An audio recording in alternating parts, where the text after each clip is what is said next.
ബീനലവറെ കുറിച്ച് കേട്ടിട്ടുള്ള കഥകളില് ഇപ്പൊ സോഷ്യൽ മീഡിയയിൽ പ്രചരിക്കുന്ന കഥകളിൽ ആക്ച്വലി ഇറ്റ് ഈസ് 2 റൂംസ്.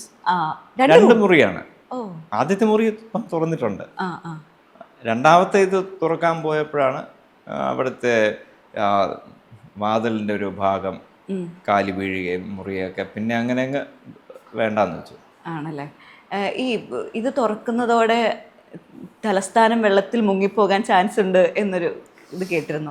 അതിൽ എനിക്ക് തോന്നുന്നില്ല അങ്ങനെയൊക്കെ ഉണ്ടോ ഇല്ലെന്ന് നമുക്ക് പറയാനുള്ളൊരു അറിവില്ല. പക്ഷേ ഒരു വാതിലുണ്ടെങ്കിൽ അത് തുറക്കാൻ ഉദ്ദേശിച്ചായിരിക്കണം. പക്ഷെ എന്തുകൊണ്ട് തുറന്നുകൂടാ എന്നുള്ളത് നമുക്കിപ്പോൾ ഏറ്റവും നമ്മുടെ അറിവിന് അക്സെപ്റ്റ് ചെയ്യുന്ന ദേവപ്രശ്നമാണ്. ദേവപ്രശ്നത്തിൽ പറയുന്നു അത് തുറക്കാൻ പാടില്ല. ദേവപ്രശ്നത്തില് ഇങ്ങനൊരു കാര്യം പറഞ്ഞിട്ടുണ്ടോ, ഇത് തുറന്നു കഴിഞ്ഞാൽ പ്രളയം പോലെ ഉണ്ടാവും? പ്രളയം എന്ന് പറഞ്ഞിട്ടില്ല. അവര് പറഞ്ഞിരിക്കുന്ന ഇറ്റ്സ് ബാഡ് ഓമൻ എന്നൊക്കെയാണ് പറഞ്ഞിട്ടുള്ളത്. ആഫ്റ്റർ എഫക്ട്സ് എന്തൊക്കെയെന്ന് എന്തെങ്കിലും പറഞ്ഞിട്ടുണ്ടോ? ആഫ്റ്റർ തുറക്കണ്ട, നാടിന് നല്ലതല്ലെന്നൊക്കെയാണ് ഞാൻ മനസ്സിലാക്കിയത് അത് പറഞ്ഞത്. ഇനിയിപ്പോൾ നാളൊരു കാലത്ത് ആരെങ്കിലും തുറന്നാൽ അപ്പോഴറിയാം എൻ്റെ അകത്ത് എന്താണെന്ന്.